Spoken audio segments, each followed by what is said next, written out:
So students, today we'll be discussing about effect of interconnect on high frequency. So there are various effects we'll be discussing. One is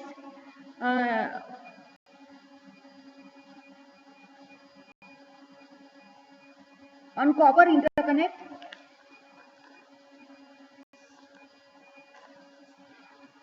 So yes, what is this diffusion barrier? So a thin barrier layer is built on three sides of an on-chip copper interconnect to prevent copper from diffusing into surrounding dielectric, as shown in the figure. And the resistivity, effective resistivity can be calculated with this formula. So barrier is not scaled as like interconnect. So what will happen? It will increase the resistivity. Another is surface and ground grain boundary scattering. So in small geometry interconnect, the mean free path of the electrons becomes comparable to interconnect dimensions. So that is why it increases the effect of surface and grain boundary scattering. When the physical dimensions of a wire shrink, the electron experience additional collision and reflections at the surface, increasing the resistivity. So effective resistivity due to scattering will be given by this. So now another effect is Keen effect. So it is, what is the effect? So the study of surface and grain boundary scattering has typically focused on the resistivity of thin films. A thin film implicitly assumes that the electric field along the film is uniform.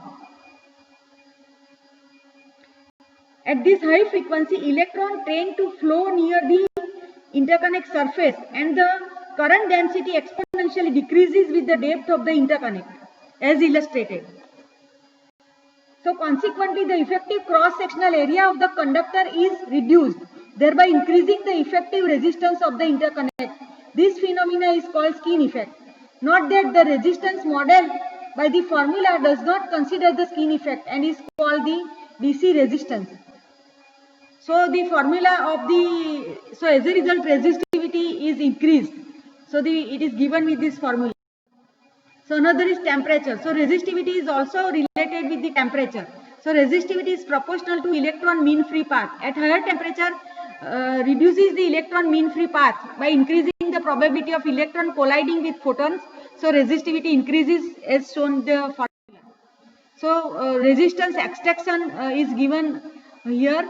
So rectangular interconnect is given and using the formula R equal to R sheet into L by W. Using this formula, the dimensions are measured and resistance can be calculated. So interconnect inductance. So on-chip inductance appear because today we have longer and wider global interconnect.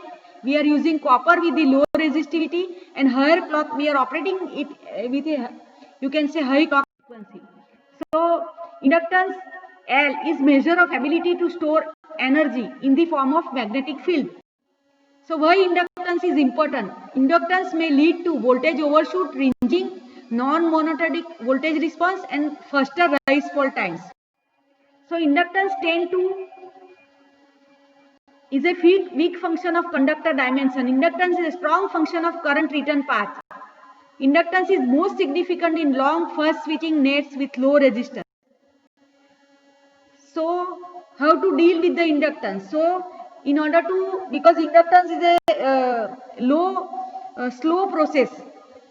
So that is why we have to take care while arranging the interconnects. So that is the only way to deal with the interconnect. We have to reduce the, you can say, the current return path. So loops, overall area of the loop can be reduced in order to reduce the inductive effect. So you can see here the return paths. So there is always a closed loop because current is flowing and that only will give the inductive effect. If closed loop is not present, inductive effect will not be there. So now in which situation we need to model the inductance. So you can see here when your L, length of the interconnect is between L minimum and L maximum as shown in the diagram, then only inductive behavior is to be analyzed, otherwise not.